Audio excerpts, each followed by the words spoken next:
Nginitian ako ng asawa ko na siya ring boss ko at sinabing, "Congratulations, tanggal ka na sa trabaho. Kunin mo na ang luma mong laptop at lumayas ka na. Ang U20B 400 million company na ito ay akin na at si Melissa na ang papalit sa pwesto mo. Darating ang annulment papers bukas. Ineskorta na ako ng security palabas." Ngumiti ako, alam kong gagana na ang hidden code ko sa loob ng 10 minuto. Ang magiging resulta ay ang kanilang tuluyang pagbagsak. Iniabot ni Jay ang termination letter sa ibabaw ng kanyang mesa habang nakatayo si Melissa sa tabi niya. Ang mga daliri nito ay nakahawak sa balikat ni Jay na parang pag-aari niya ito. "Effective immediately," sabi niya, habang kumikislap ang kanyang wedding ring sa tama ng araw. "Ilalabas ka na ng security sa loob ng 10 minuto. Tinitigan ko ang lalaking nakasama ko sa loob ng 8 taon sa pagbuo ng kumpanya. Ang lalaking nangakong mamahalin ako habang buhay at naramdaman kong nag-vibrate ang phone ko sa aking bulsa. Tumunog na ang timer na naset ko 6 na buwan na ang nakararaan, 10 minuto. Iyon na lang ang natitirang oras bago gumuho ang mundo nila. Pero nauuna na ako sa kwento. Hayaan niyong ikwento ko kung paano kami humantong sa ganito. 3 taon na ang nakalilipas. Nakaupo kami ni Jay sa sahig ng masikip naming apartment sa Makati, napapaligiran ng mga walang laman na kahon ng pizza at mga tasa ng kape. Naririnig namin ang patak ng ulan sa bintana habang binabalangkas namin ang magiging next course solutions sa likod ng mga resibo ng grocery at lumang sobre. Mabilis na tumitipa ang mga daliri ko sa laptop, nagsusulat ng code habang nagpapalakad-lakad si Jay sa likuran ko. Nagbabato ng mga ideya nang mas mabilis pa sa kaya kong gawin. Paano kung kaya nating ma-predict ang mga security breach bago pa ito mangyari? Sabi niya, nagniningning ang mga mata sa excitement. Hindi lang basta mag-react, kundi makita talaga na parating na sila. Naalala ko ang pagtingala ko sa kanya habang dumadausdos ang salamin ko sa aking ilong. "Kaya kong gawin yan," sabi ko sa kanya. "Bigyan mo ako ng 3 buwan at gagawa ako ng isang bagay na hindi pa nakikita ng kahit sino." Hinalikan niya ako noon, doon mismo sa gitna ng magulo naming makeshift office. "Kaya mahal na mahal kita, Bea. Ginagawa mong posible ang imposible." Ang mga unang araw na yon ay parang magic. Nagtatrabaho kami ng 18 oras kada araw, nabubuhay sa sandwich galing convenience store at purong determinasyon. Si Jay ang humawak sa business side, naghahanap ng investors, nambobola ng mga potential clients, at nag-aasikaso ng libro. Ako naman ay nakatira sa code, binubuo ang aming platform, bawat linya, bawat function. Balanseng-balanse kami, o iyon ang akala ko. Naganap ang kasal namin sa kalagitnaan ng pag-launch ng aming unang malaking produkto. Suot ko ang isang simpleng puting bestida na binili ko online sa halagang UU20B 110,000 at nagpakasal kami sa Huwes, civil wedding, ng Martes ng hapon dahil hindi namin kayang mag-day off ng buong weekend. Hinawakan ni Jay ang mga kamay ko at nangako ng mga bagay na higit pa sa tradisyonal na sumpaan. "Partners tayo sa lahat," bulong niya para ako lang ang makarinig. 50-50 sa negosyo at sa buhay. Ang pangarap mo ay pangarap ko rin. Naniwala ako sa bawat salita. Lumago ang kumpanya ng mas mabilis kaysa sa inaasahan namin. Sa loob ng 18 buwan, lumipat kami mula sa apartment papunta sa isang totoong opisina sa BGC, Bonifacio Global City. Hindi ito magarbo, isang converted warehouse style na may exposed pipes at sementadong sahig.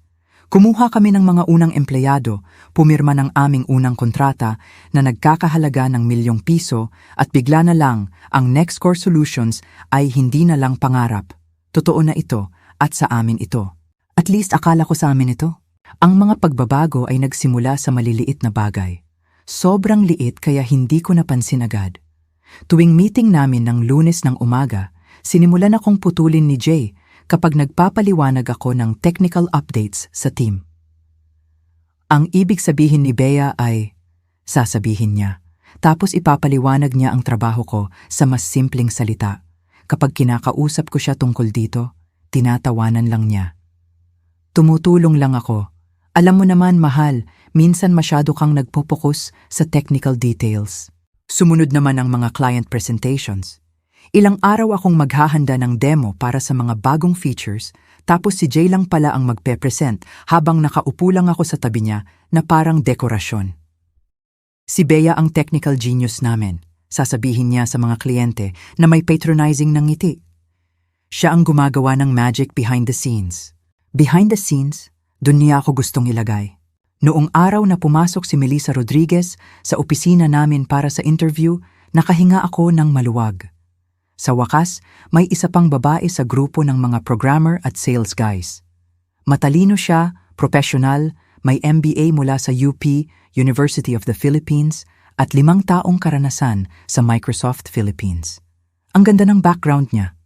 Perfect siya, sabi ko kay Jay pagkatapos ng interview.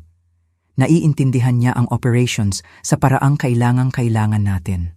Tinanggap siya ni Jay kinabukasan. Agad na nakibagay si Melissa sa kultura ng kumpanya. Inayos niya ang magulo naming filing system, pinabilis ang proseso ng pagkuha ng kliyente, at nagawa ng paraan na maging maayos ang magulo naming supply closet. Nagdadala siya ng cookies sa mga meeting at naaalala ang birthday ng lahat. Akala ko, nakahanap ako ng kaibigan. Nagsimula ang mga late night mga 2 buwan matapos siyang sumali. Una, paghahanda para sa isang malaking client pitch.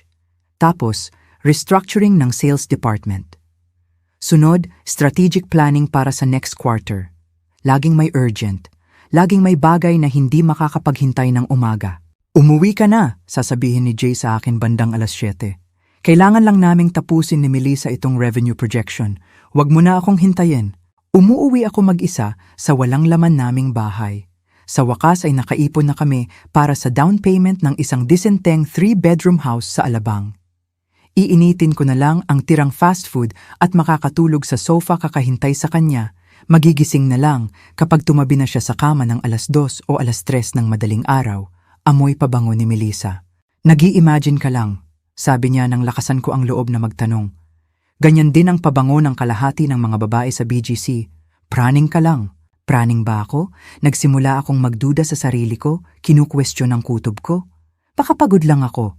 Baka ang stress sa pagpapalago ng kumpanya ang nagpapaisip sa akin ng mga problema na wala naman talaga. Tutal, mahal ako ni Jay. Binuo namin ang kumpanyang ito ng magkasama. Partners kami. Ang board meeting noong Setyembre ay dapat na naging sandali ng tagumpay ko. Katatapos ko lang ng isang major platform upgrade na nagpabilis ng processing speed namin ng 300%. Tuwang-tuwa ang mga kliyente.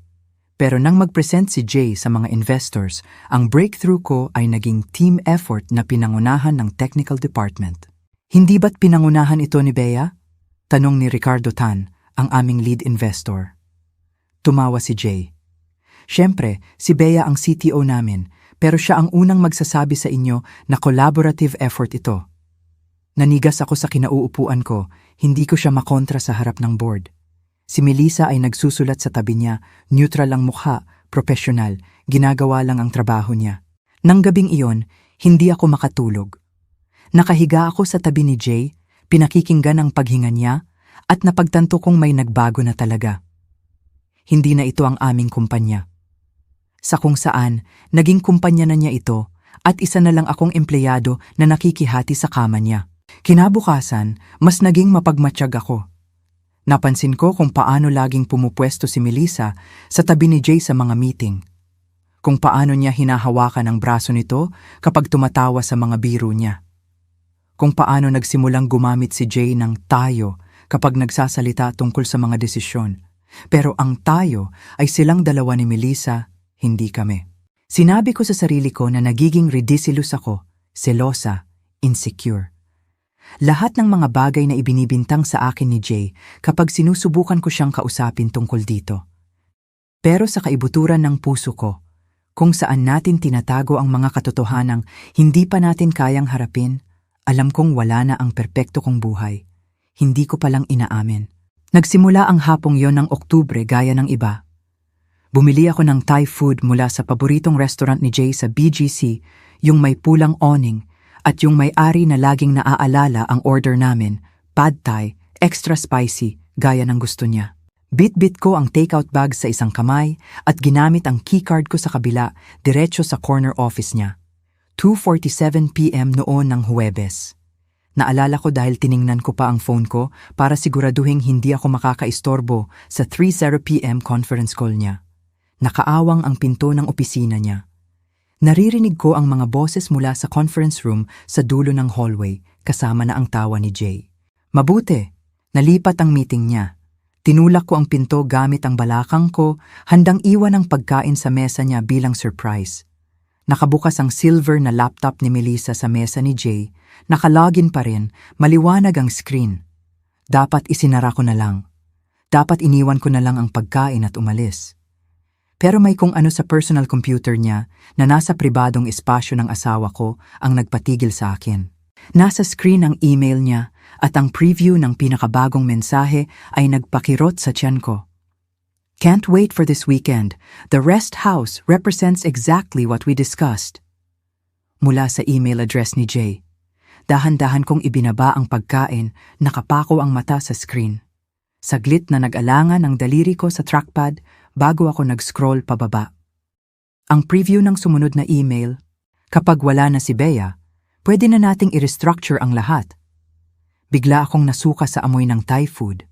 Napaupo ako sa upuan ni Jay at nagsimulang magbasa. Talagang nagbasa.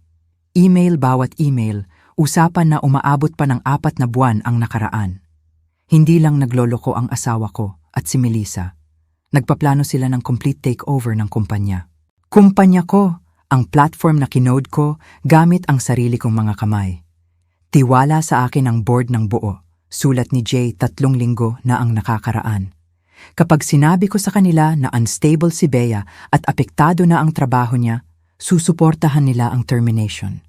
Walang magagawa ang 48% ownership kung iboboto siyang tanggalin for cause. Mas malala ang sagot ni Melissa. Yung documentation na ginagawa ko ay susuporta sa kwentong yan.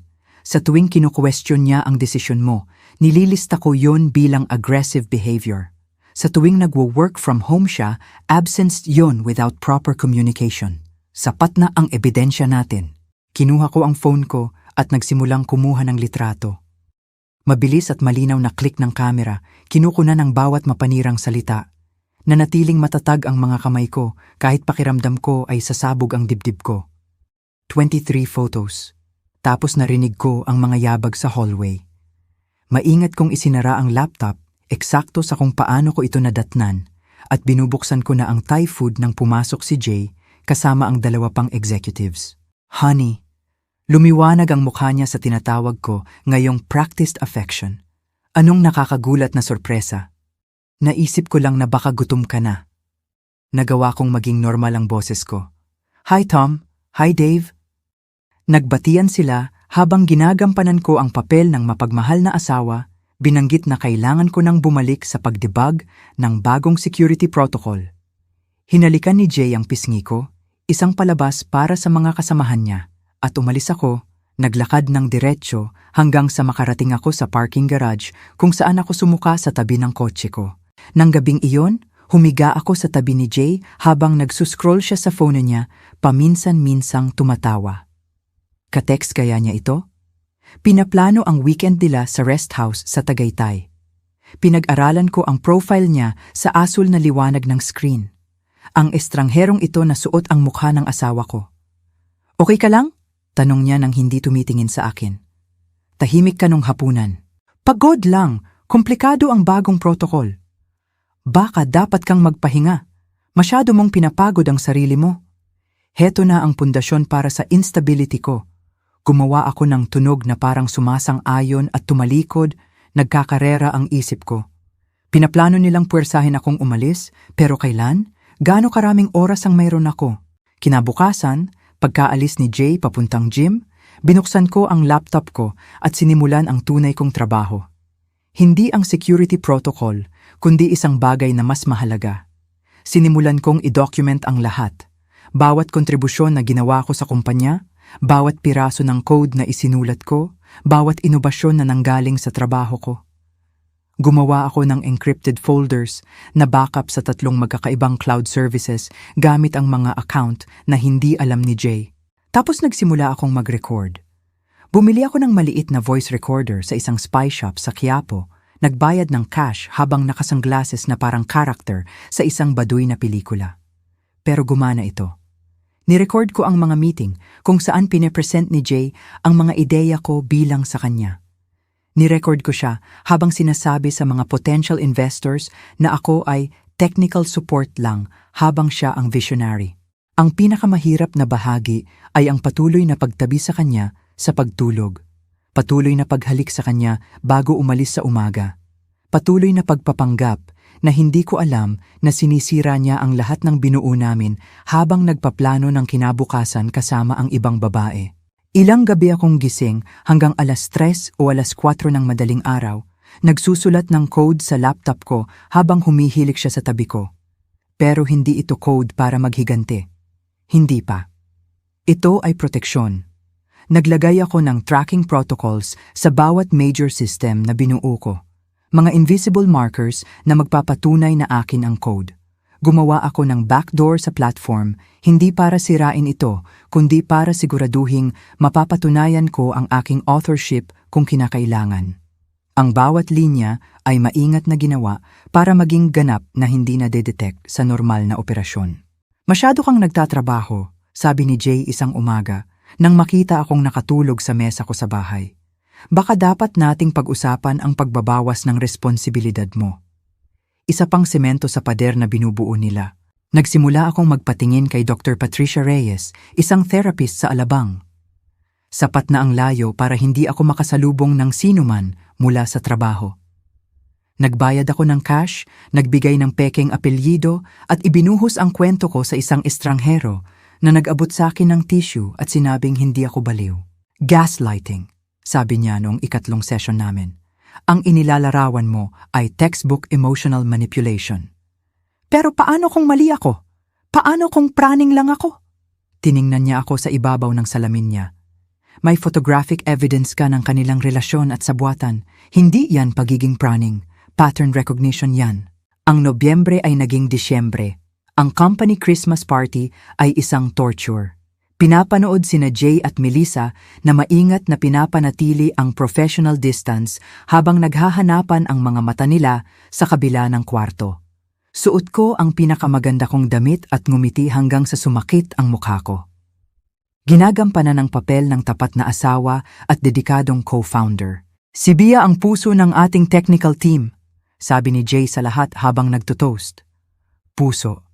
Napansin ko na hindi utak o gumagawa, kundi puso lang. Isang bagay na pwedeng palitan. 2 linggo bago magpasko, narinig ko sila sa isang conference call na hindi nila alam na kasali ako. Maaga akong tumawag sa isang board meeting at ginagamit nila ang linya sa pag-aakalang sila lang ang nandoon. Pagkatapos ng New Year, sabi ni Jay, gagawin natin sa Enero, clean start, ang annulment papers. Tanong ni Melissa, sa parehong araw, para matapos na agad. Pagdating ng Pebrero, ikaw na ang opisyal na CEO at hindi na natin kailangang magtago. Tinakpan ko ang mouthpiece at nakinig habang pinaplano nila ang aking profesional at personal na pagbitay, habang nagtitake down notes sa aking encrypted journal. Enero. Wala pang 1 buwan ang natitira sa akin para maghanda. Nang gabing iyon, nagtrabaho ako hanggang madaling araw, hindi sa code ng kumpanya, kundi sa aking insurance policy. Bawat system na binuo ko para sa Nextcore ay may tibok, isang ritmo na mas alam ko kaysa sa kahit sino. Hindi ako lumikha ng paninira. Lumikha ako ng kahinaan, vulnerability. Maliliit na butas na magiging mahalaga lang kung alam ng isang tao kung saan titingin. Ang uri ng mga butas na pinapangarap ng mga hackers na makita. Hindi ko gagamitin ang mga ito, hindi direkta. Pero kung gusto ni Jay na kunin ang lahat sa akin, dapat niyang malaman na kasama sa lahat ang kaalaman kung paano protektahan ang binuo ko. Kung wala ako, ang mga kahinaang iyon ay parang pag-iwan ng bintana na nakabukas habang may bagyo. Halika na sa kama, tawag ni Jay mula sa kwarto ng 4:00 ng umaga. 5 minuto na lang. Sagot ko, tinutype ang huling linya ng code na magsisilbing insurance policy ko. Humihilik na siya nang tumabi ako sa kama. Mainit pa ang laptop ko mula sa ilang oras na trabaho. Tiningnan ko ang natutulog niyang mukha at wala akong naramdaman kundi determinasyon. Akala nila napakatalino nila, dinodokumento ang instability ko at pinaplano ang kanilang takeover. Wala silang ideya kung ano ang kaya kong gawin kapag naipit sa pader. Ipinikit ko ang mga mata ko at nagsimulang magbilang ng araw hanggang Enero, hanggang sa matapos ang pagkukunwari, hanggang sa malaman nila kung sino talaga ang minaliit nila. Nagsimula na ang countdown ng Enero, pero ang isip ko ay pabalik-balik sa mga naunang sandali.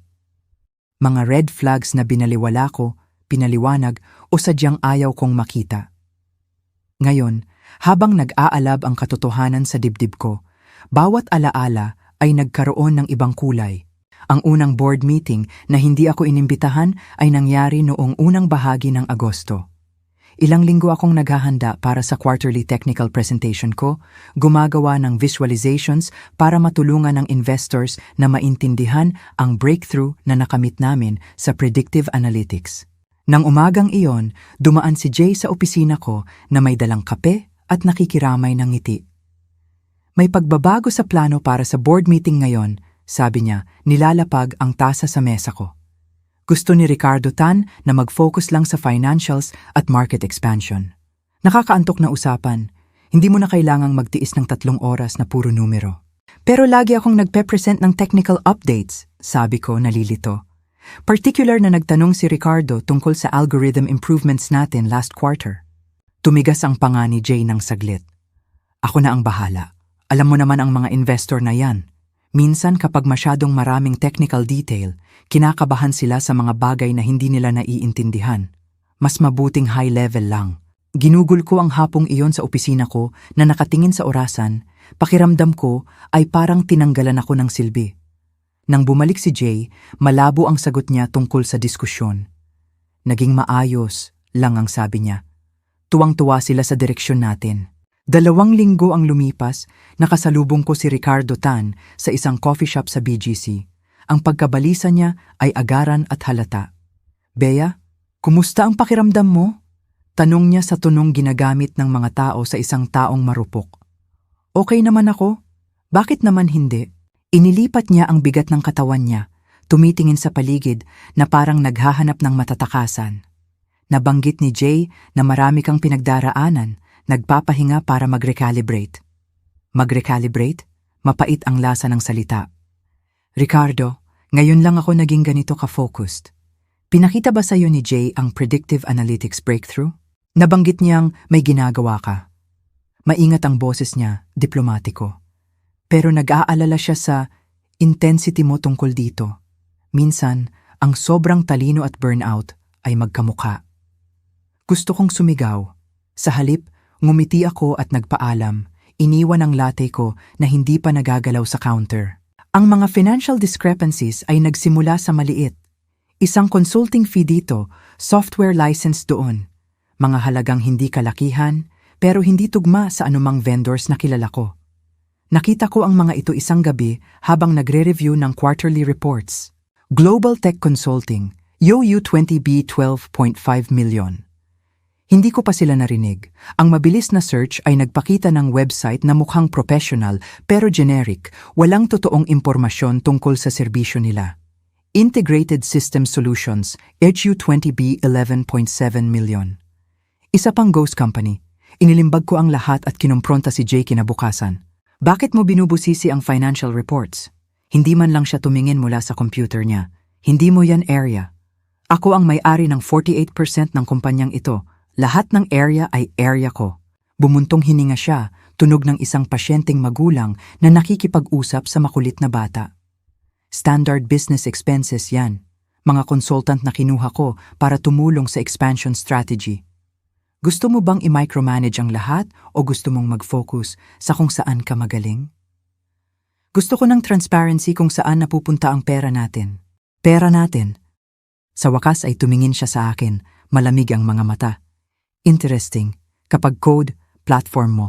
Kapag finances, biglang pera natin. Nauwi ang usapan sa pagtatalo na nagtapos sa pag-walkout niya.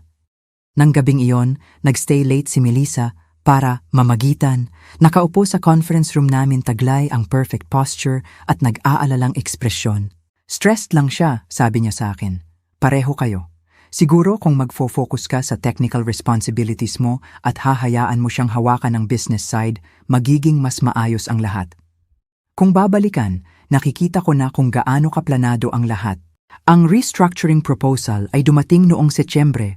Ipiprinisinta bilang isang kinakailangang ebolusyon para sa lumalago naming kumpanya. Naghanda si Jay ng PowerPoint presentation na kumpleto sa organizational charts na nagpapakita sa kanya sa tuktok bilang CEO at ako sa ilalim bilang CTO na direktang nagre-report sa kanya. Formalidad lang ito ng kung anong meron na tayo, paliwanag niya sa senior staff. Ako sa business, si Bea sa technology. Mas malinaw ito para sa investors at clients. Pero co-founders tayo, sabi ko, matatag ang boses sa kabila ng galit na namumuo sa loob ko. Equal partners. Siyempre naman, hindi na babago yun. Tungkol lang ito sa operational efficiency. Si Tom mula sa sales ay tumatango. Si Dave mula sa marketing ay mukhang sang-ayon. Kahit ang sarili kong development team ay tahimik. Napagtanto ko noon na ang pundasyon ay nailatag na bago pa ang meeting na ito. Nakumbinsi na ang lahat na makatwiran ito, kailangan at siguro ay matagal nang dapat ginawa. Natural na nagte-take notes si Melissa. Sa tingin ko, may sense ang proposal ni Jay, sabi niya na parang hiningi ang opinyon niya. Ang malinaw na hierarchy ay nakakabawas ng kalituhan at nagpapabilis ng desisyon. Kailan pa tayo nangailangan ng hierarchy sa pagitan ng founders? Tanong ko. Ang ngiti ni Jay ay mapagmataas. Simula nang tumigil tayo sa pagiging two-person startup at naging UU20B formed 400 million company. Ang botohan ay nakaschedule sa susunod na board meeting. Ginugol ko ang mga sumunod na linggo sa pagsubok na kumuha ng suporta. Pero bawat pag-uusap ay parang pagtulak sa pader na naitayo na. Samantala, ang mga galamay ni Melissa ay umaabot na kahit saan. Nagsimula siyang sumali sa client calls na dati ay akin. Ipinakilala bilang operations strategist na tumutulong mag-optimize ng client relationships. Dumadalo siya sa technical demos na ginagawa ko, nagno-notes at nagtatanong na pasimpleng minamaliit ang mga paliwanag ko. Kapag sinabi ni Bea na revolutionary, ang ibig niyang sabihin ay incrementally improved.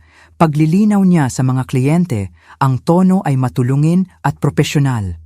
Gusto naming i-manage ang expectations ng tama. Sinimulan niyang i-copy ang sarili niya sa mga email sa pagitan ko at ng development team ko para lang stay in the loop. Nag-schedule siya ng one-on-ones sa mga direct reports ko para maintindihan daw ang mga hamon nila. Nagsimula pa siyang magdala ng kape sa morning stand-ups namin. Pinoposisyon ang sarili bilang mapag-aruga at attentive na leader habang ako ay pinipinta bilang obsessive technocrat. Ang isolation ang pinakamalupit na bahagi.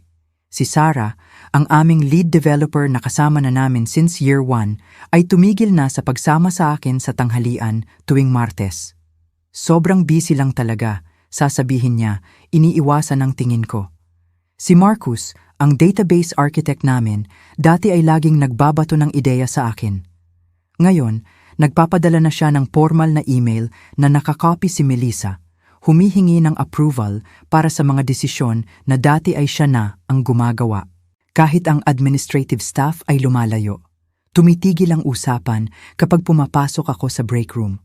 Ang samahan na binuo namin sa loob ng 3 taon ay naglaho na parang hamog sa umaga. Isang hapon noong Nobyembre, narinig ko ang usapan ng 2 junior developers na hindi alam na nasa supply closet ako naghahanap ng printer paper. Totoo bang nagka-breakdown siya sa parking lot? Tanong ng isa. Yun ang narinig ko. Sobrang pasensyoso ni Jay sa kanya, pero siguro naapektuhan na ang kumpanya. Sabi ni Melissa, kailangan nating maging supportive, pero panatilihin ang professional boundaries. Oo, ang galing ni Melissa sa pagtulong sa atin na i-navigate ang sitwasyon. Ang sitwasyon. Yun na ang naging tawag sa akin. Hindi ang co-founder na bumuo ng platform na tinatrabaho nila araw-araw, kundi isang problema na kailangang i-manage. Naupo ako sa supply closet na yon ng 20 minuto, napapaligiran ng mga kahon ng papel at toner, nauunawaan sa wakas kung gaano ako kaisahan. Bawat tao sa kumpanya ay binigyan ng kwento tungkol sa akin at masyado akong nalubog sa trabaho, masyadong nagtiwala sa asawa ko para makita itong nangyayari. Nang gabing iyon, pinanood ko si Jay sa hapunan, hinihiwa ang steak niya ng may precision, tinitingnan ang phone sa pagitan ng subo. Tumaba siya nitong mga nakaraan. Too many client dinners, sabi niya. Pero ngayon nagtataka ako kung client dinners ba talaga yon o iba na. Parang ilag ang team nitong mga nakaraan, sabi ko. Baka nagpo-project ka lang, sagot niya nang hindi tumitingin. Ginagawa mo ba yung mga lakad na ni-recommend ni Dr. Reyes? Nanigas ang dugo ko. Hindi ko kailanman sinabi sa kanya ang tungkol kay Dr. Reyes. Ano? Tumingala siya, neutral ang ekspresyon. Nabanggit mong may therapist na nag-recommend ng exercise para sa stress, di ba? Nasabi ko ba? Hindi ko maalala. Baka nasabi ko. Napaka-epektibo ng gaslighting kaya kinu-question ko na pati ang sarili kong alaala. Oo, sabi ko, bumalik sa pagkain. Ang huling board meeting na dinaluhan ko ay noong Disyembre. Hindi ako nag-present. Nilinaw iyon ni Jay. Pero bilang major shareholder, hindi ako pwedeng tanggalin ng tuluyan. Nakaupo ako sa dulo ng conference table habang pinapanood siyang i-present ang trabaho ko bilang collaborative team efforts, habang si Melissa ay nagbibigay ng supporting documentation para sa bawat claim. Halos hindi tumingin sa akin si Ricardo Tan at ang iba pang investors. Nang subukan kong magdagdag ng konteksto sa isang technical question, maayos akong pinutol ni Jay. Tama si Bea at yan mismo ang ipinapakita ng documentation namin. Ginawa niyang tunog, echo lang ng sarili niyang pangunawa ang expertise ko. Umalis ako sa meeting na iyon na alam kong kompleto na ang aking professional assassination. Sa loob ng 2 buwan, mula sa pagiging co-founder at technical visionary, naging unstable liability na ako. At ang pinakamasakit, naniwala ang lahat dahil ang kwento ay isinalaysay ng maingat, dahan-dahan, na parang natural na katotohanan kaysa gawa-gawang piksyon. Nang gabing iyon, habang natutulog si Jay sa tabi ko, binuksan ko ang laptop ko sa huling pagkakataon. Ang code na isinusulat ko ay hindi na lang insurance. Ito ay hustisya na naghihintay na maipatupad. Dumaloy ang code sa screen ko parang digital na tula. Bawat linya ay mas elegante kaysa sa huli. 3 araw bago magtapos ang lahat, alas 2:14 ng madaling araw ng Lunes, pinanood ko ang aming platform na gumawa ng bagay na walang nag-akalang posible. Na-detect nito ang isang attack pattern na hindi pa umiiral. Isang future breach na napredict at napigilan bago pa man ilunsad ng mga hackers ang kanilang pag-atake. Ang Pacific Financial Group, ang pangalawang pinakamalaking kliyente namin, ay hindi nalaman kung gaano sila kalapit sa sakuna. Tinukoy ng algorithm namin ang 17 magkakahiwalay na vulnerability points na sinusubukan ng mukhang inosenteng traffic.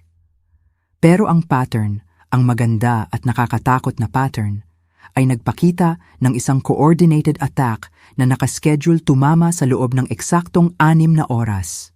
Tinawagan ko ang head of security nila nang direkta mula sa home office ko, ginising siya. Tom, kailangan mong i-online ang team mo ngayon din. Tatamaan kayo ng coordinated breach attempt na itatarget ang wire transfer protocols nyo. Bea, alas 2 ng madaling araw, anong pinagsasabi mo? I-check mo ang servers nyo, particular ang Singapore at London nodes. Makikita mo ang probe traffic na mukhang routine, pero hindi. Tinetest nila ang response times para sa synchronized attack ng 8:24 a.m. Tumagal ang katahimikan sa kabilang linya.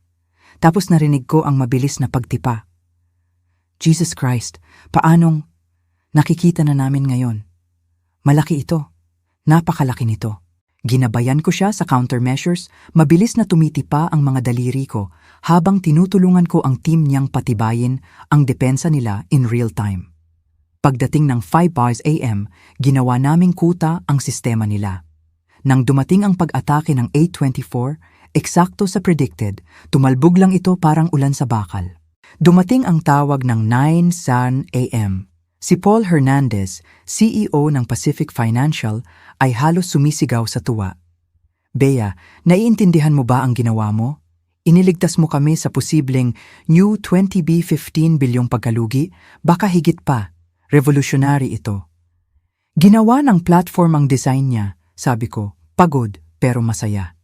Ito ang dahilan kung bakit nag-e-exist ang Nextcore. Kailangan nating mag-set up ng call kasama si Jay at ang team. Deserve nito ng recognition. Hell, deserve nito ng press release. Bumagsak ang pakiramdam ko. Siyempre, si Jay ang mag-coordinate ng lahat.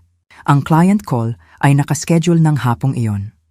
Naghanda ako ng detalyadong presentation na nagpapakita kung paano na-detect ng algorithm ang future attack pattern. Ito ay Nobel Prize level innovation at nanggaling ito sa isip ko, sa code ko, sa mga gabing walang tulog. Ni-review ni Jay ang presentation ko 1 oras bago ang tawag. Medyo technical ito, sabi niya, nakakunot ang noo sa slides ko.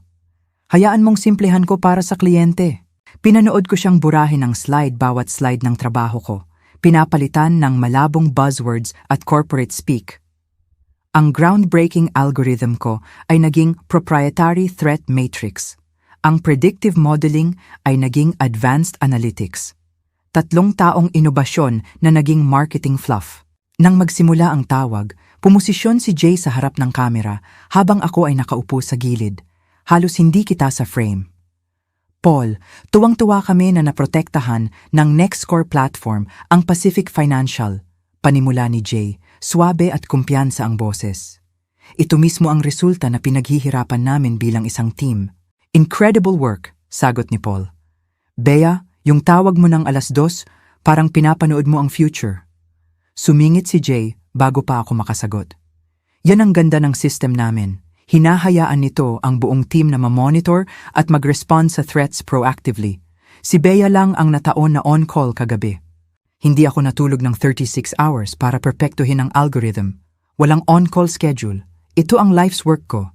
Actually, simula ko, pero maayos na sumingit si Jay. Ang hiya ni Bea sabihin ay collaborative effort ito. Habang siya ang nagha-handle ng technical implementation, ang buong team ay nag-aambag sa success ng platform. Si Melissa, ang aming head of operations, ay naging instrumental sa paggawa ng protocols na nagpaposible ng rapid response na ito. Lumabas si Melissa sa screen mula sa home office niya, tumatango. Salamat, Jay. Tungkol talaga ito sa pagkakaroon ng tamang sistema para suportahan ang brilliant work ng technical team natin. Suporta? Ni hindi nga niya naiintindihan kung paano gumagana ang algorithm. Tumagal ang tawag ng 20 minuto kung saan masterfully na inilayo ni Jay ang bawat credit mula sa akin habang nagmumukhang pinupuri ang kontribusyon ko. Sa huli, siguro inakala ni Paul Hernandez na isa lang akong coding technician na sumusunod sa utos ng visionary leadership. Pagkatapos ng tawag, naupo ako sa walang laman na conference room na katitig sa blankong screen. Ang pinakamalaking professional achievement ko ay ninakaw sa harap ko. At wala akong nagawa para pigilan ito. Nang gabing iyon, ginawa ko ang huling paghahanda. Bawat dokumentasyon na nagpapatunay ng authorship ko sa core technology ng Nextcore ay napunta sa encrypted cloud storage account na nakarehistro sa pagkadalaga kong pangalan. Patent applications na na-file ko bago nabuo ang kumpanya. Original code repositories na may timestamp verification. Gumawa rin ako ng kopya ng iba pa.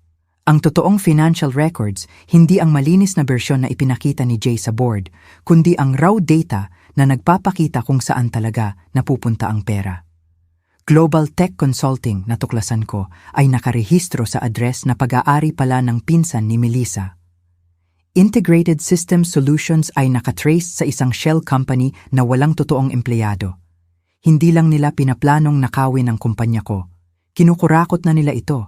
Miyerkules ng umaga, nakipagkita ako kay Sandra, isang annulment corporate lawyer na nirecommend ng therapist ko. Nasa Quezon City ang opisina niya, malayo sa business district ng Makati BGC para hindi ko makasalubong ang sinuman. Si Sandra ay nasa 60s na, may matatalim na mata na nakakita na ng lahat ng uri ng pagtataksil ng asawa. Ang batas sa Pilipinas tungkol sa conjugal property ay malinaw, paliwanag niya. Karaniwan, 50-50 ang hatian ng assets na nakuha habang kasal. Pero napakatalino ng asawa mo. Ang istruktura ng kumpanya ay nagpapakita sa iyo bilang technical contractor na binigyan ng equity, hindi co-founder. Wala ang pangalan mo sa incorporation documents. Imposible yan. Sabay naming itinatag to. Ipinakita niya sa akin ang mga papel. Nandoon ang pirma ko, pero ang dokumento ay binago, digitally modified para palitan ang status ko mula co-founder pa early employee. Ang timestamp ay nagpapakita na na-update ito 2 buwan lang ang nakararaan. Matagal na niya itong pinaplano, malumanay na sabi ni Sandra. Ang magandang balita, kung mapapatunayan natin ang fraud, magbabago ang lahat. Pero mahaba at magastos na laban yan. Gaano kagastos? Higit pa sa maa-access mo kapag na-freeze na niya ang joint accounts na gagawin niya sa oras na matanggap mo ang papers. Sinulatan ko siya ng tseke mula sa personal account ko, isa na hindi alam ni Jay kung saan ako dahan-dahang nag-iipon mula sa maliliit na consulting jobs. Simulan mo nang buuin ang kaso, sabi ko sa kanya. Ako na ang bahala sa iba. Nang huling gabi, nagmungkahi si Jay na mag-dinner sa bahay kaysa lumabas. Gusto kitang ipagluto, sabi niya, at sa isang sandali, nagmukha siyang lalaking minahal ko. Gumawa siya ng carbonara, paborito ko, at nagbukas ng alak. Naalala mo nung halos di tayo makabili ng instant noodles? Sabi niya, itinataas ang baso. Tingnan mo kung gaano na tayo kalayo. Nakabuo tayo ng isang bagay na kamangha-mangha, pagsang-ayon ko. Inabot niya ang kamay ko. Alam kong naging tense nitong mga nakaraan. Ang paglago ng kumpanya, ang stress. Pero gusto kong malaman mo, Bea, ikaw ang pinakamatalinong taong nakilala ko. Past tense. Pagkatapos ng next quarter, magbakasyon tayo, patuloy niya. Sa Palawan siguro, tayong 2 lang. Mukhang perfect yan, pagsisinungaling ko habang pinapanood siyang magsinungaling sa akin. Naghugas kami ng pinggan ng sabay gaya ng dati. Siya ang naghuhugas, ako ang nagpupunas. Nang matapos kami, hinila niya ako palapit at hinalikan. At sa isang saglit, hinayaan ko ang sarili kong maramdaman ang kawalan ng kung ano ang meron kami noon. Mahal kita, bulong niya. Alam ko, sabi ko, dahil hindi ko na kayang sabihin pabalik. Hindi na ngayon. Nang gabing iyon, habang payapang natutulog si Jay sa tabi ko, gising ako na nagpapatakbo ng mental checklist ko.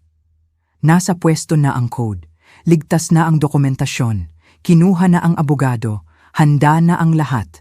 3:00 ng madaling araw, lumabas ako ng kwarto at naglakad sa bahay sa huling pagkakataon. Ang mga litrato sa pader, ang kasal namin, ang una naming opisina. Lahat ng sandaling naniwala akong may binubuo kaming magkasama.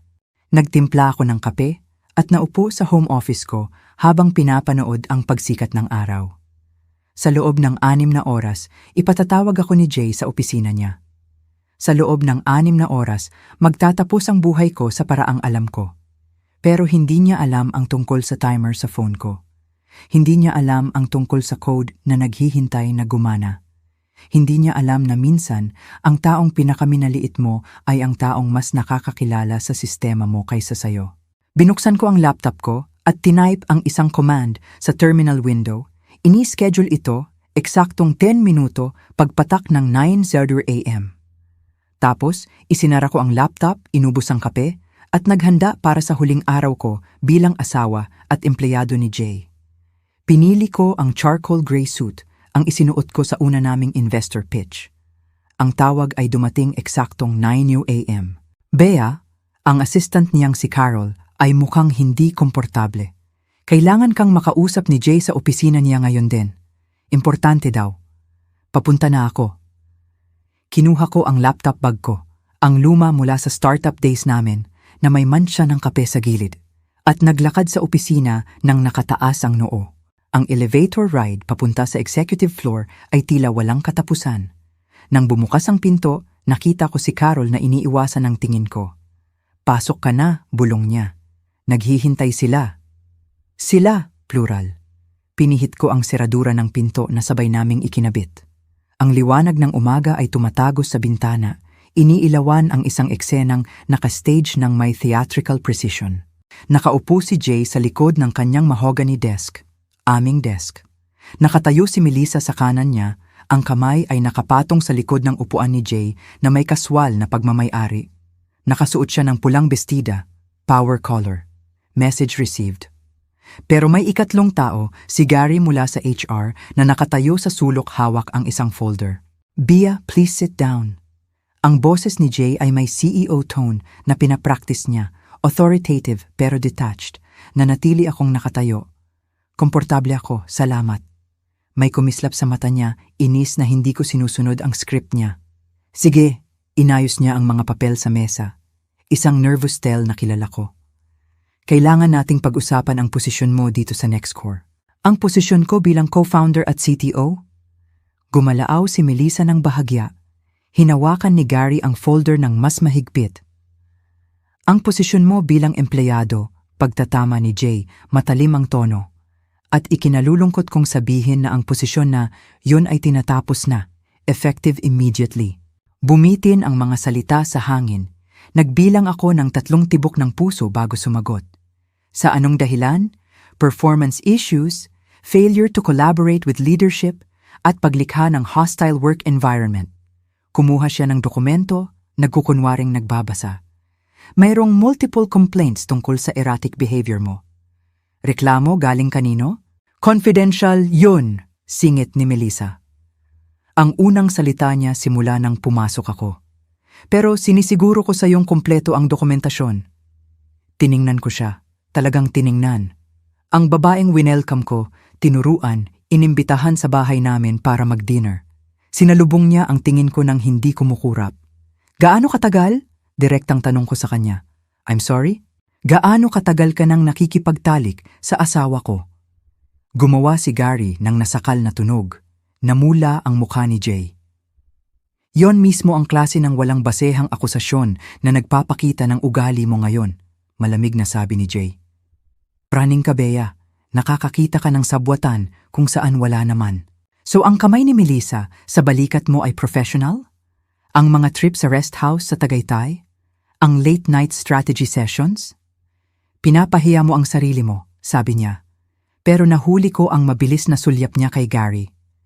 Hindi, Jay. Ikaw ang nagpapahiya sa sarili mo, pero ituloy mo lang ang palabas mo. Tumigas ang panga niya. Hindi ito naaayon sa plano. Dapat emosyonal ako, nagwawala, nagbibigay sa kanila ng mas maraming bala. Sa halip, nakatayo ako ng tahimik, nire-record ng phone ko ang lahat mula sa bulsa ng jacket ko. Nakapagdesisyon na, sabi niya, iniladlad ang packet sa mesa. Ang termination mo ay effective immediately. Makakatanggap ka ng 2-week severance, health insurance for 30 days. At tumigil siya, ang malupit na ngiti ay lumabas din. At pwede mong itago ang luma mong laptop, yung galing sa early days, sentimental value, ang laptop. Ang 2019 MacBook Pro ko na naglalaman ng bawat orihinal na linya ng code, bawat algorithm, bawat inobasyon na nagtayo ng kumpanyang ito. Akala niya nagmamagandang loob siya, naghahagis ng tira-tira sa babaeng sinira niya. Wala siyang ideya na nag-aabot siya sa akin ng loaded weapon. Ang generous naman, sabi ko nang walang emosyon. Sa tingin namin, singit ni Melissa, considering the circumstances. Ang circumstances na ninanakaw niyo ang kumpanya ko? Walang nagnanakaw ng kahit ano, sabi ni Jay, may babala sa boses. Isa kang minority shareholder na tinatanggal sa operational duties dahil sa performance issues. Ang equity mo ay mananatili, though syempre ang value nito ay depende sa tagumpay ng kumpanya sa ilalim ng bagong leadership. New leadership na si Melissa? Ang board ang magdedesisyon niyan. Ang board na nilalason niya laban sa akin. Yun na ba lahat? Tanong ko. Nag-buzz ang phone ko. Admin credentials harvested. Napangiti ako. May Russian hacker na siguradong nagdiriwang ngayon. Ang nakuha nilang credentials ay totoo pero limitado. Sapat para magdulot ng panic, hindi sapat para sa permanenteng pinsala. Hindi ako malupit, tumpak lang. 9:22. Dumating ang news van. Mabilis ang balita. Cybersecurity company under attack. Sa gitna ng kaguluhan, nakita ko si Sarah sa desk niya sa 3rd floor. Hindi siya tumatakbo. Nakaupo siya ng tahimik, nakatitig sa screen. Alam niya, nagtama ang paningin namin sa kabila ng ulan. Idinikit niya ang kamay sa salamin. Isang paalam o baka sorry. Itinaas ko ang kamay ko bilang sagot, tapos tumalikod at sumakay sa kotse. 9:24. Habang paalis ako, nakita ko ang unang police car sa rear view mirror ko. Mamayang gabi, trending na ang next score. Tumigil ang tawa ko nang sumabog ang phone ko sa mga tawag. Ang unang pangalan, Ricardo Tan. Hinayaan ko itong mag-ring ng 12 beses. Tumawag ulit. Sinagot ko. Bea, thank God. Ang boses ni Ricardo ay strain. Anong nangyayari dyan? Compromised ang buong infrastructure ng next score. Hindi ko alam, Ricardo. Tinanggal ako sa trabaho kaninang umaga. Katahimikan. Ano? Tanungin mo si Jay. Sa tingin niya hindi na kailangan ang serbisyo ko. Bea, please. Nagpo-pull out na ang mga kumpanya. Pwede mo bang ayusin to? Babayaran kita. Consultant fees, kahit anong gusto mo. Nakaupo ako sa kotse ko, locked out sa lahat ng systems. Kahit gusto kong tumulong, hindi ko kaya. Ibinaba ko ang tawag. Sunod. Paul Hernandez. Bea, pinupull out namin ang kontrata. Sorry, pero hindi kami pwedeng maiugnay sa compromised security firm. Naiintindihan ko, Paul. Alam mo na mangyayari to, di ba? Nung tumawag ka ng 2am, nakita mo ang kahinaan sa sarili niyong sistema. Kailangan ko nang umalis, Paul. Kung magtatayo ka ng sarili mong firm, tawagan mo ako. Kami ang magiging unang kliyente mo. Tuloy-tuloy ang tawag. Tapos, 10:47 a.m., lumabas ang pangalan ni Jay. Bea, kailangan mong bumalik sa opisina ngayon din. Walang bate, walang pagkukunwari. Ineskortan ako ng security palabas. Remember? Itigil mo na ang laro. Bumabagsak ang buong sistema. Mawawala sa atin ang lahat. Ang code mo, yun lang ang makakaayos nito. Hindi ang code ko ang problema, Jay. Ano? Bigla na lang lumabas ang mga vulnerabilities na to. Ang timing. Malas ang timing, pagsang-ayon ko. Pero kung itinago mo sana ang taong nakakaintindi sa sistema, baka naayos mo. Bea, parang awa mo na. Nabasag ang boses niya. Hindi pa nagmakaawa si Jay sa tanang buhay niya. Ibabalik kita. Full restoration. Pag-usapan natin ang detalye mamaya kasama si Melissa bilang supervisor mo. Katahimikan. Si Melissa bilang supervisor ko, hinahandle ba niya ng maayos ang krisis? Narinig ko ang boses ni Melissa sa background. Inagaw niya ang phone. Bea, ang baba naman nito para sa'yo. Inosenteng tao ang nasasaktan. Ang mga empleyado na pinanood akong ilabas na parang kriminal? Gusto mo silang makita akong mapahiya? Well, ngayon makikita ka nilang mabigo. Poetic, hindi ba? Inagaw ulit ni Jay ang phone. Nasa loob na ng system ang mga Russians, Bea. Naiintindihan mo ba? Ibig sabihin dapat nag-invest ka sa security infrastructure kaysa sa pagtatanggal sa co-founder mo. Tinawagan mo na ba ang NBI? Ang NBI? Hindi? Hindi pa. Isang malaking cyber attack at hindi mo pa na-notify ang authorities? Maganda ang magiging itsura niyan sa investigasyon. Good luck, Jay. Pinatay ko ang tawag. Pag uwi ko, nandoon na ang balita kahit saan. Breaking. Nextcore Solutions suffers major cyber attack. Ang stock na nagbukas sa YAR20B 12,500s ay nasa EO20B 1,600 na lang at pabagsak pa. Nag-text si Sarah, umiiyak siya sa server room.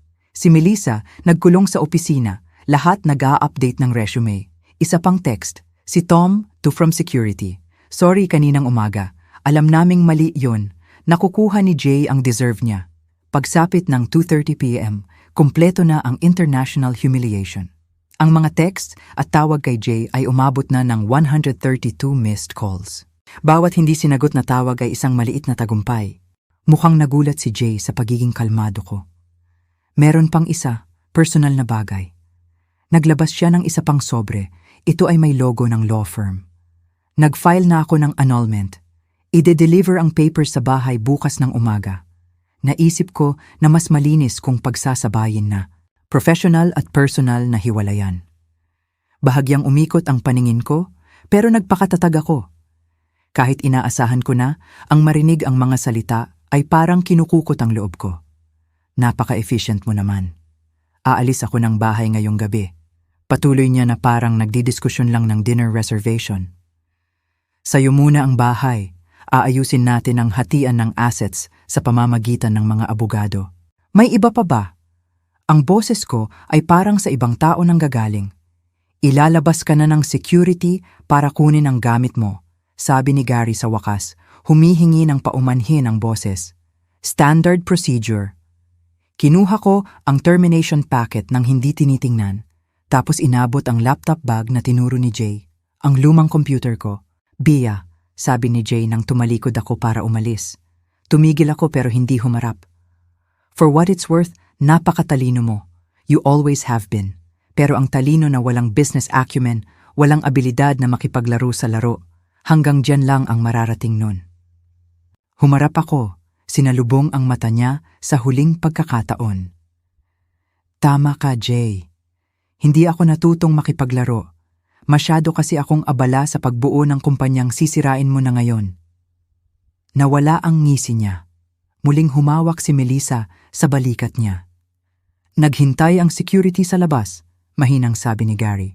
2 guard ang nakatayo sa hallway, sina Tony at Mark, mga taong nakakakwentuhan ko tuwing umaga sa loob ng 3 taon. Morning guys, bati ko ng maayos. Tara na? Ang paglalakad sa opisina ay surreal. Ang elevator ride pababa ay parang pagbaba mula sa buhay na hindi ko na mababawi. Tumama ang hangin ng Enero sa mukha ko.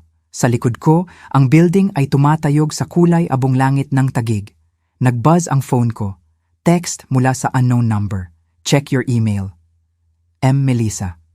Dinelete ko nang hindi binabasa. Isa pang buzz. Notification sa calendar ko. System maintenance. 10 minutes. Tumingin ako sa building sa huling pagkakataon, tapos naglakad sa kotse ko. 10 minutes bago gumana ang code. 10 minutes bago nila malaman kung anong nangyayari kapag nagnakaw ka sa taong nagtayo ng mismong pundasyon na tinatapakan nyo. 9:08, 2 minutes. Inilagay ko ang bag sa passenger seat at kinuha ang phone ko, binubuksan ang encrypted messaging app. Ang interface ay blanco maliban sa isang status indicator, pending. 9:09, 9:10. Nag-vibrate ang phone ko ng isang beses. Ang status indicator ay nagbago mula pending papuntang active. Tapos nagsimulang bumaha ang mga automated messages sa hidden partition ng device ko. Firewall rules modified. Port 443 authentication timeout adjusted. Log rotation accelerated. Backup verification disabled. Bawat mensahe ay kumakatawan sa maliit na adjustment. Isa-isang walang kwenta. Pero kapag pinagsama-sama, mapaminsala. Parang pagluluwag ng tornilyo sa tulay, isa-isa. Pinaandar ko ang kotse pero hindi ako umalis. Sa halip, nagpark ako sa isang loading zone sa tapat ng kalsada, naka-hazard lights at lumabas. Masarap ang ulan sa mukha ko, hinuhugasan ng amoy ng opisina, ang amoy ng pabango ni Jay. Nag-buzz ulit ang phone ko. External probe detected. Source, Moscow. Right on schedule. Ang mga kahinaan na nilikha ko ay parang dugo sa tubig at ang mga pating ay umaaligid na. 9:14, isang grupo ng developers ang tumatakbo palabas ng elevator banks sa ground floor. Nakilala ko ang 2 sa kanila. Halos tumatakbo sila. Ipinakita ng phone ko kung bakit. Database response time increased 400%. Ang code ay hindi naninira, pinapabagal lang nito ang sistema laban sa sarili nito. Isang eleganteng spiral ng dysfunction. 3 tao ang lumabas sa main entrance. Telepono sa tenga. Isa ay si Gary mula sa HR, mukhang sinabihan na nasusunog ang building. Hindi, narinig kong sabi niya. Down ang buong client portal, hindi sila maka-access. Ang client portal, ang crown jewel namin. Kung down iyon, iilaw ang mga telepono parang Christmas tree. 9:16, Beijing probe detected. London probe detected. Sao Paulo probe detected. Napansin na ng international hacker community. Ang NextCore, ang kumpanyang nangakong pipigil sa cyber attacks, ay biglang nagbo-broadcast ng sarili nitong kahinaan. 9:18. Ang lobby ay magulo na. Nakita ko si Jay mismo na bumaba mula sa kanyang trono, nakatayo sa reception desk at kumukumpas ng ligaw. Ang kanyang perfect CEO composure ay nabibitak na. Nasa tabi niya si Melissa, ang pulang dress niya ay hindi na mukhang powerful, mukha na siyang target. Ang tawag mula sa Global Sec ay dumating 3 araw matapos ang balita. Miss Martinez, si David ito from Global Sec. Kailangan namin ng taong totoong nakakaintindi ng predictive threat detection. Available ka ba for consulting? Nakikinig ako. U20 BU12 50,000 a day. Minimum 10-day contract. Halos mabitawan ko ang kape ko. Mas malaki yun sa sahod ko sa isang buwan sa Nextcore. Kailan mo ako kailangan? Pwede ka bang magsimula bukas? Ganoon nagsimula ang freelance career ko. Kumalat ang balita sa BGC at Makati. Ang babaeng nagligtas sa Pacific Financial ay available. Bawat umaga, binabasa ko ang updates sa pagbagsak ng Nextcore. Mula sa U20 B1 for 200 million hanggang sa wala. 6 na linggo matapos ang pag-atake, umalis si Melissa. Isang maliit na item sa Tech News, Head of Operations, Melissa Rodriguez exits Nextcore. Walang tumanggap sa kanya, radioactive na siya. Dumating ang annulment papers. Si Jay ay hindi lumaban para sa kahit ano. Sabi ni Sandra, wala namang shares na pag-aawayan. Worthless na ang kumpanya. Sinubukan akong tawagan ni Jay isang beses. Bea, flat ang boses niya. Gusto ko lang mag-sorry. Alam ko na ngayon, ikaw ang kaluluwa ng kumpanya at tinanggal ko yon. Oo, simpleng sabi ko. Ginawa mo. Isang gabi, 3 buwan matapos ang pagbagsak, may kumatok sa pinto ko. Si Jay. Payat, magulo ang buhok, wala na ang wedding ring. Pwede ba tayong mag-usap? Basag ang boses niya. Tungkol sa Nextcore, kung ano ang natitira. Pinapasok ko siya. Na-clear ng NBI ang kumpanya sa criminal charges, simula niya. Pero nakita nila ang financial irregularities, yung mga scheme ni Melissa, ninanakawan niya pala ako. Ninanakawan kanya habang ninanakawan mo ako. Wala na siya. Nasa probinsya na yata, nagtatrabaho sa car dealership ng tito niya. Anong gusto mo, Jay? Inilabas niya ang isang folder. Gusto kong ialok sa'yo ang 48% ownership ng Nextcore. Full shareholder rights, board position, complete technical autonomy. Tumawa ako. Ang 48% ng wala ay wala pa rin. Hindi magiging wala yon kung babalik ka. Alam nating pareho na gumagana ang platform. Ikaw ang gumawa nung vulnerabilities, di ba? Nagkatitigan kami. Hindi kita inaakusahan. Sinasabi ko lang na ang taong kayang gumawa ng ganong kahinaan ay siya ring tanging makakaayos nito ng permanente. Bakit 48% lang? Dahil kailangan ko ng technical control para sa investors, pero may veto power ka. Equal partners tayo, gaya ng dapat noon pa. Gusto ko ng written agreement. Bawal na si Melissa kahit kailan. At ang technical decisions ko, absolute authority. Deal. At Jay, humarap ako sa kanya. Kapag sinubukan mo ulit akong ilaglag, aalis ako at dadalhin ko ang platform. Legally. Namutla siya. Hindi ko na muli mamaliitin ang kakayahan mo. Lunes ng umaga, naglakad ako pabalik sa Nextcore. 12 na lang ang empleyado. Lahat sila tumayo nang pumasok ako. Bigyan niyo ako ng 72 hours. Sabi ko sa team. Ang trabaho ay nakakapagod pero pamilyar. Isa-isa kong isinara ang mga vulnerabilities na iniwan ko at nagtayo ng mga bagong depensa. Pagsapit ng Miyerkules, umaandar na ulit ang platform. Mas malakas kaysa dati. Ang monitoring systems, sabi ni Jay sa pinto ng server room. Green lahat. Salamat. Hindi ko ginagawa to para sa'yo. Sa loob ng 3 buwan, nakabawi kami ng 4 na major clients. Ang pangalan ko ang naging seal of quality. Tinawag itong The B Effect. Sa unang board meeting kasama ang bagong authority ko, umupo ako sa kabisera, katapat ni Jay. Before we begin, putol ko kay Jay. Lahat ng technical decisions ay dadaan sa akin, non-negotiable. Tumahimik ang kwarto. Alam nilang lahat na kung wala ako, wala silang kumpanya. 6 na buwan matapos ang pagbalik ko, nagkaroon kami ng selebrasyon sa opisina. Ang Nextcore ay nagkakahalaga na ngayon ng U20 beyond 600 million. Mas mataas kaysa sa peak namin noon. Lumapit sa akin si Jay habang nagliligpit kami. You're the most brilliant person I've ever known. Sana naalala ko yon bago ko nawala ang lahat ng mahalaga. Hindi mo naman nawala ang lahat, paalala ko. May 52% ka pa ng kumpanya. Hindi yun ang ibig kong sabihin.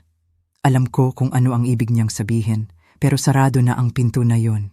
Habang naglalakad ako papunta sa kotse ko sa ilalim ng maulap na langit ng Taguig, Naramdaman ko ang bigat ng susi ko. Mas mabigat ngayon kasama ang additional access keys. Ang platform ay ligtas at malakas. Ang code ko, ang likha ko, ay kinilala na sa wakas na akin. At si Jay? Natutunan niya ang pinakamahirap na leksyon sa buhay. Huwag na huwag mong mamaliitin ang babaeng nagtayo ng kaharian mo dahil alam niya kung paano mismo ito pabagsakin. At higit sa lahat, siya lang ang tanging makakapagtayo nito muli. Kung ang kwentong ito ng matalinong paghihiganti ay nagpa-excite sa inyo, i-hit nyo na ang like button ngayon din. Ang paborito kong part ay nung pinanood ni Bea na gumana ang code niya in real time, pinapabagsak ang imperyong itinayo ni Jay sa ninakaw niyang trabaho. Ano ang paborito mong sandali? Ilagay sa comments sa ibaba. Huwag palampasin ang mga ganitong nakaka-thrill na kwento. Mag-subscribe at pindutin ang notification bell para laging updated sa mga upload namin.